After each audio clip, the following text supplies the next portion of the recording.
Welcome back to the channel. So today we're gonna get into the feather making process. I took you through a headdress build a little while ago, but I never went into too much detail on how I do the feathers. Reading the comments, it seems like that's kind of what you guys want to see, a little more step-by-step action. So I'm gonna take you through that today. I hope you guys enjoy. Let's get into it. So this is where I keep all my templates. So with every project, pretty much I'm using a template. Grab our feather template and then we're gonna go ahead and trace this out onto the steel. Onto the steel.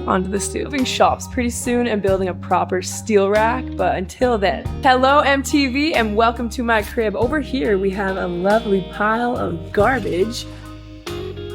All right, so we've got our steel here. I want to talk a little bit about steel thickness because I get asked quite often what I'm using on all my stuff. So it really just depends what I'm doing. Normally, I'll go for an 18 gauge. It seems to be like the perfect middle ground between 20 and 16. It holds up to the welds quite nicely, but then it's malleable enough you can bend it and shape it as you need. If I'm just framing something in, like not doing a ton of welding, I'll go with 20 gauge. And if I'm doing a lot of heavy welding, I'll go with 16. 16 is pretty hard to cold shape, and that's usually what I'm doing. So yeah, 18 gauge. Thank you for listening.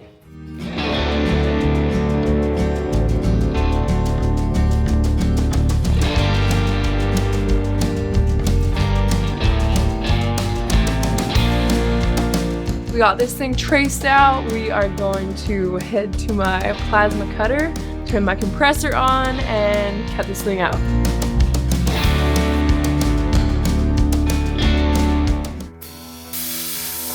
I wanna go somewhere far away. I wanna go where they don't know my name. Get out of town, 'cause I can't take. I want to talk a little bit about the new helmet that I've been using. This is Walter's Spy helmet. This thing is badass. So normally I gravitate toward the flip up lens. I do a lot of grinding, so I do like that accessible clear lens. But if I'm doing excessive welding, I love this kind of model helmet with the big window. This thing is super lightweight, which is like the biggest one of my concerns. You're welding in this thing all day. Good news is I've got 2 of these. One is in the box over there and I want to give one away. Check out the comments for all the details in that. And if you need a new helmet for this year coming up, I got you.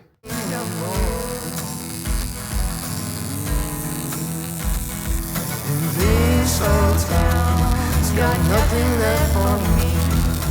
All I've got are these broken memories. This new road I finally broken free. I'm getting restless, waiting for my day to go. I've been talking about leaving for way too long.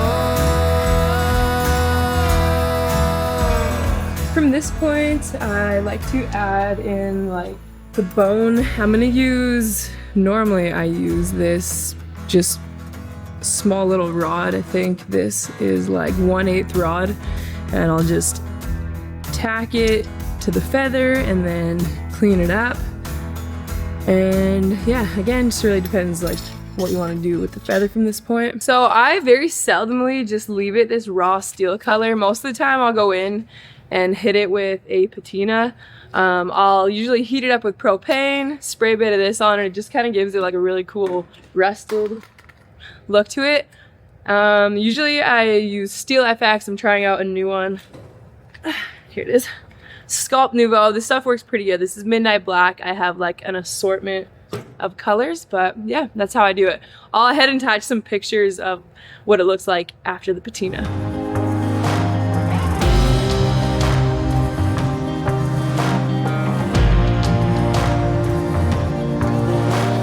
Alright, well that's a wrap. Thank you guys for watching this episode. I hope you enjoyed this video. Make sure you like and subscribe to the channel, and we'll catch you on the next one.